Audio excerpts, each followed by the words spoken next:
Hello अगस्तियंस। आशा करती हूँ आप सब अपने घर पर स्वस्थ व सुरक्षित होंगे।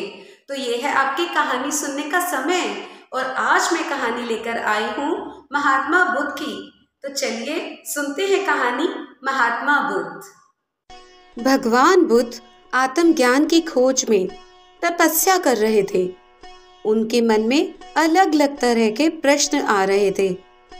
उन्हें उन प्रश्नों का उत्तर चाहिए था, लेकिन बहुत सारी कोशिशों के बाद भी उन्हें सफलता नहीं मिली।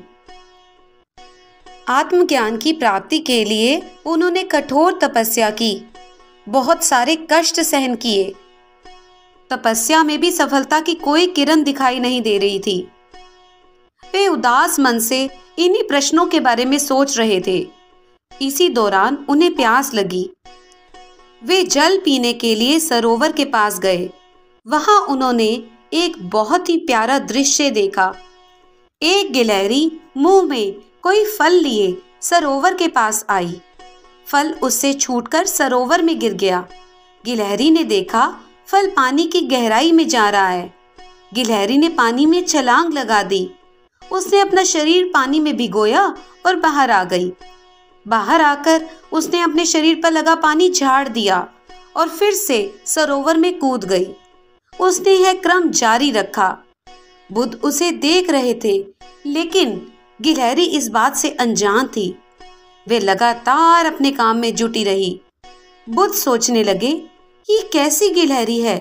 सरोवर का जल ये कभी नहीं सुखा सकेगी, लेकिन इसमें इतनी हिम्मत है, यह पूरी शक्ति लगाकर सरोवर को खाली करने में जुटी है। अचानक बुद्ध के मन में विचार आया, यह तो गिलहरी है, फिर भी अपने लक्ष्य को प्राप्त करने में जुटी है। मैं तो मनुष्य हूँ। आत्मज्ञान प्राप्त नहीं हुआ तो मन में निराशा के भाव आने लगे। मैं निराश होने लगा। मैं फिर से तपस्या में जुट जाऊंगा।